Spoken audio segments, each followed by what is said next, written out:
Hello student, welcome to you in online classes. आज class 10 के लिए ज्योग्राफी का चैप्टर 2 है, इस पे हम चर्चा करेंगे। चैप्टर का नाम है वन एवं वन्य जीव संसाधन। वन और वन्य जीव संसाधन के बारे में डिस्कस होगा।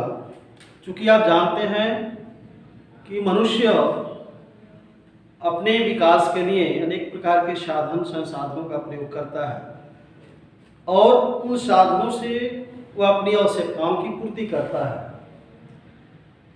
पृथ्वी पर अनेक प्रकार के वन और वन्य जीव उपलब्ध हैं, जिसमें छोटे से लेकर बड़े जीव और वनस्पतियां विद्यमान हैं।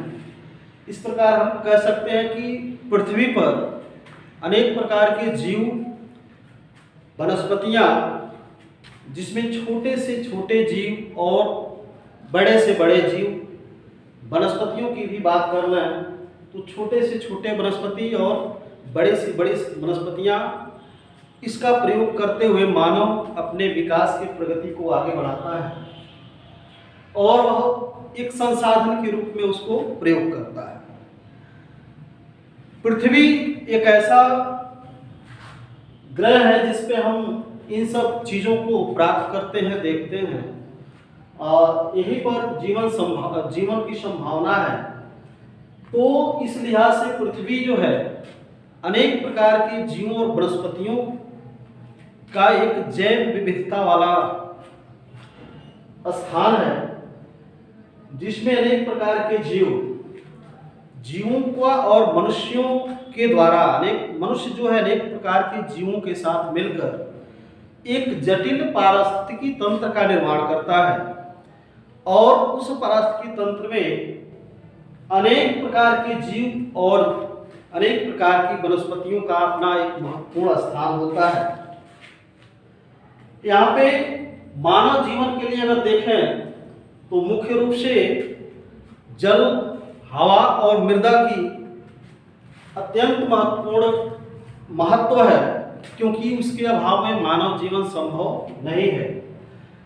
अगर वायु, जल और मिट्टी, इन तीनों चीजों में अगर असंतुलन की स्थिति पैदा होती है तो वह सीधे जीवों और वनस्पतियों को प्रभावित कर सकती है। इस प्रकार से मानव जीवन के लिए जल, हवा और मृदा की महत्वपूर्ण आवश्यकता होती है। दूसरी बात, पौधे और वनस्पतियां और जीव जंतु आपस में मिलकर इस जो पारिस्थितिकी तंत्र का जो निर्माण करते हैं, इस प्रकार से वे जो है एक दूसरे पे निर्भर होते हैं और एक दूसरे पर निर्भरता, आश्रितता के कारण ही यहाँ पर पृथ्वी पर जैव विविधता देखी जाती है। वन्य जीव जो संसाधन है, इसी रूप में हम समझ सकते हैं कि संसाधन का काम इसलिए करता है क्योंकि मनुष्य और अन्य जीव जंतु के साथ, अन्य वनस्पतियों के साथ आपस में निर्भरता के कारण पृथ्वी पर ही जैव विविधता देखने को मिलता है। इस प्रकार से अगर हम देखें, भारत के परिप्रेक्ष्य में देखें तो भारत में वनस्पति जात एवं प्राणी जात में किस तरह का कॉम्बिनेशन है, तो भारत विश्व में अनेक प्रकार के देशों में जैव विविधता में अपना एक महत्वपूर्ण स्थान रखता है। भारत में विश्व की सभी उपजातियों की 8% लगभग 60 लाख उपजातियां निवास करती हैं। अर्थात भारत में अगर जैव उपजातियों की बात करें तो विश्व की सभी जैव उपजातियों की 8% लगभग 16 लाख उपजातियां भारत में मौजूद हैं। एक लिहाज से इसमें गणना रूप में देखें तो वन्य जीव, भारत में जो है वन्य जीवों की संख्या जो है लगभग 81,000 है। इसी प्रकार वनस्पति उपजाति की अगर बात करें तो इनकी जो संख्या है वह है 47,000। वनस्पतियों में भारतीय मूल की वनस्पति जो है लगभग 15,000 है। कहने का मतलब वन्य जीव की संख्या 81,000 भारत में मापी गई है। वनस्पति जो है 47,000 प्रकार की प्रजातियां भारत में उपलब्ध हैं, जिसमें 15,000 जो भारतीय मूल की प्रजातियां हैं, वनस्पतियां हैं जो भारत में भारतीय मूल की हैं, और बाकी अन्य जो हैं दूसरे मूल की आपस में सामंजस्य लेते हुए इनकी जो संख्या है वो हो गई है 47,000। एक अनुमान के अनुसार अगर देखा जाए तो भारत में 10% वनस्पति जात और 20% स्तनधारियों का लुप्त होने का खतरा है। यह लुप्तता की जो बात है, हम देख रहे हैं कि विश्व की अगर बात करें, चाहे भारत की बात करें, प्राणी और वनस्पतियां, प्राणी जगत और वनस्पतियों की जो जगत है वो आपस में एक दूसरे पे निर्भर करती हैं। अपनी आवश्यकताओं की पूर्ति करने के लिए या कुछ पारिस्थितिकी और पर्यावरणीय माहौल का असंतुलन होने की वजह से यहाँ पे कुछ समस्याएं प्रकट होती हैं, जिससे मानव जीवन या जीव जगत या वनस्पति जगत में कुछ उपजातियों का के ऊपर उसके लुप्त होने का या नष्ट होने का खतरा मंडरा रहा है। तो इस हिसाब से अगर देखें तो भारत में 10% वनस्पतियों पर, वनस्पति जाति या वनस्पति वर्ग पर, और लगभग 20% स्तनधारी जीवों पर उसके लुप्त होने का खतरा मंडरा रहा है। जिसमें अगर हम देखें मुख्य रूप से इसमें कुछ ऐसी प्रजातियां हैं जिनकी जो स्थिति है वो बहुत ही दयनीय है, वह एकदम लुप्त होने के कगार पे है। जिसमें चीता, गुलाबी शीर वाला बतख, पहाड़ी कोयल, जंगली चीतीदार उल्लू, मधुका इनसिग्निस जो महुआ की एक जंगली किस्म है। तो इस प्रकार के वृक्षों और इस प्रकार के जीवों का की स्थिति जो है भारत में बहुत ही दयनीय है, और उनका पूर्ण तरीके से लुप्त होने का खतरा उन पर मंडरा रहा है। इस हिसाब से एक आंकड़ा है इसमें, जिसमें स्तनधारियों की 79 जातियां, 79 जाति, पक्षियों की 44 जाति, सरीसृपों की 15 जाति और जल स्थल चरों की 13 उपजातियों पर उसके लुप्त होने का खतरा मंडरा रहा है। तो इस प्रकार से अगले जो टॉपिक में हम पढ़ेंगे कि पौधे एवं प्राणियों की विभिन्न श्रेणियां, यानी लुप्त होने की स्थिति को देखते हुए पौधे और प्राणियों को विभिन्न श्रेणियों में विभक्त किया गया है। जिसमें एक संस्था है, एक संघ है IUCN, जिसका फुल फॉर्म होता है international union for conservation of nation, जिसका हिंदी अगर देखें तो अंतरराष्ट्रीय प्राकृतिक संरक्षण संघ, अंतरराष्ट्रीय प्राकृतिक संरक्षण संघ, इसके द्वारा कुछ पेड़ और पौधों के, प्राणियों के विभिन्न श्रेणियों को निर्धारित किया गया है। और इन श्रेणियों में सबसे पहला जो श्रेणी आता है वह है सामान्य जातियां। सामान्य जातियां वो हैं जिनकी संख्या जीवित रहने के लिए सामान्य मानी जाती है। अर्थात सामान्य जातियां उस प्रकार के जीव जंतु हैं, उस प्रकार की जातियां हैं जिनकी संख्या जीवित रहने के लिए सामान्य मानी जाती है। अर्थात वह जो है सामान्य परिस्थितियों में जीवित रहने के लिए सक्षम होते हैं। जिसमें मुख्य रूप से एग्जाम्पल में देखें जैसे पशु, सांप, चीड़, रोडेंटस आदि। अर्थात सामान्य जातियां होती हैं जिनकी स्थिति सामान्य होती है, उनको उनकी संख्या को निर्धारित करने के लिए, जीवित रहने के लिए उनकी जो कंडीशन है, जो अवस्था है, वो सामान्य मानी जाती है। तो इस प्रकार की जातियों को हम सामान्य जातियां कहते हैं। इसी क्रम में दूसरा जो है संकटग्रस्त जाति। जैसे ये वे जातियां हैं जिनके ऊपर लुप्त होने का खतरा है, लुप्त होने का संकट विद्यमान होता है, उनको हम संकटग्रस्त जातियां कहते हैं।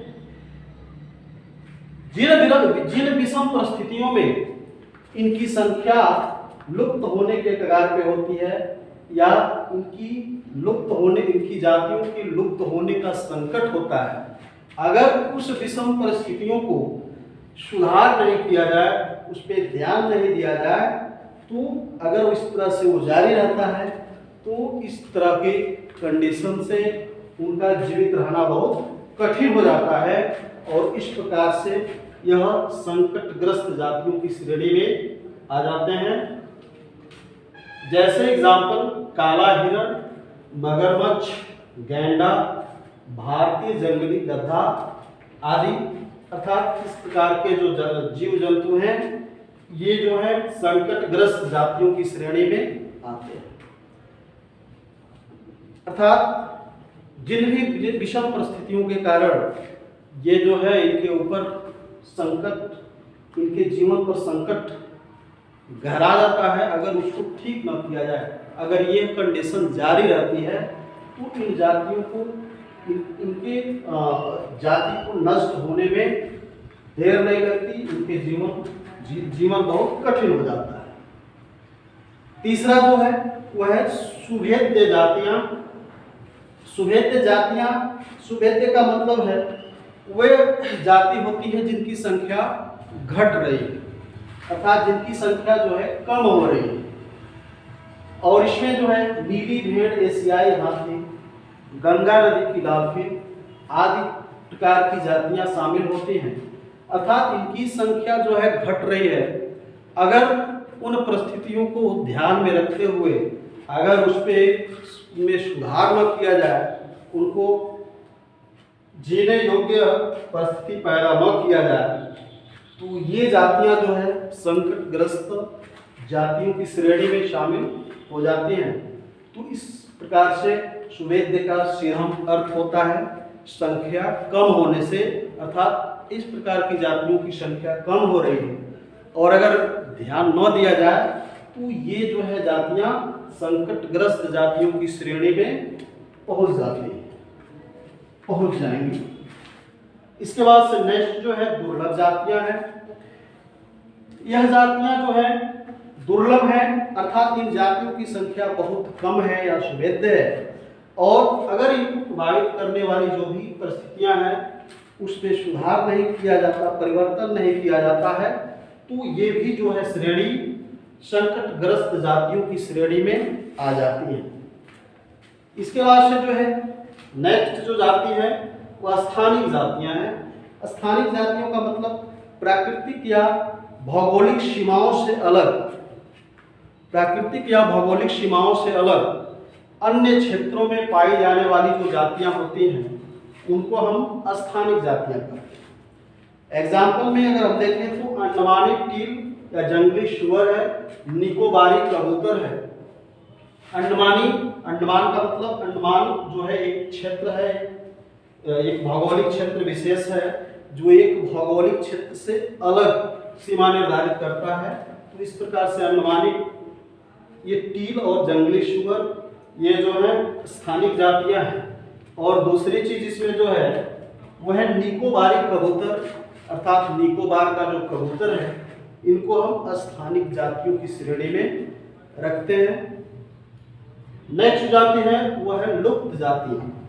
लुप्त जातियां वे जातियां होती हैं जिनके आवासों के खोज करने पर, खोजकर्ता जो है जिनके आवासों में खोज करने पर इन जातियों को वहां पे अनुपस्थित पाए हैं, यानी इस प्रकार की जातियों को जो इनके रहने के स्थानों पर खोजने पर ये वहाँ पे अनुपस्थित मिले हैं, या कहें कि ये उपजातियाँ एक स्थानीय क्षेत्र, प्रदेश, क्षेत्र, महाद्वीप अर्थात पूरी पृथ्वी की अगर बात करें तो वहाँ पर अगर देखा जाए तो लुप्त अवस्था में पाई जाती हैं। तो ऐसी इस प्रकार की जो जातियाँ हैं वह जो है लुप्त जातियों की श्रेणी में आते हैं।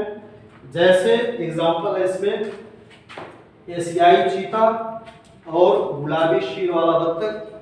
तो इस प्रकार के जो जीव हैं वो लुप्त जातियों की श्रेणी में आते हैं।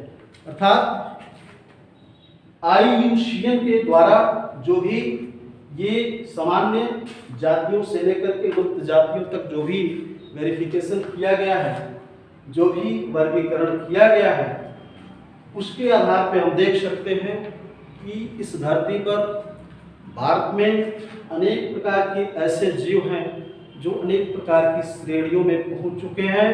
अगर इस पर विशेष ध्यान न दिया जाए, इसमें इनके व्यवहार में, इनके वातावरण में परिवर्तन न किया जाए तो एक समय ऐसा आएगा कि इन जातियों को पूर्ण रूप से लुप्त होना पड़ेगा और जो पर्यावरणीय दृष्टि से मनुष्य के लिए या जीव जंतुओं के लिए बहुत ही विपरीत प्रभाव डाल सकता है। इस प्रकार से हमें इनकी रक्षा करनी चाहिए। तो तभी हम वन्य और वन्य जीवों को हम अपने संसाधन के रूप में यूज कर सकते हैं, प्रयोग कर सकते हैं, नहीं तो हमारे भी जीवन पे संकट आ सकता है। आज के वीडियो में बस इतना ही। आगे के टॉपिक में हम वन संसाधन के विषय में चर्चा करेंगे। धन्यवाद।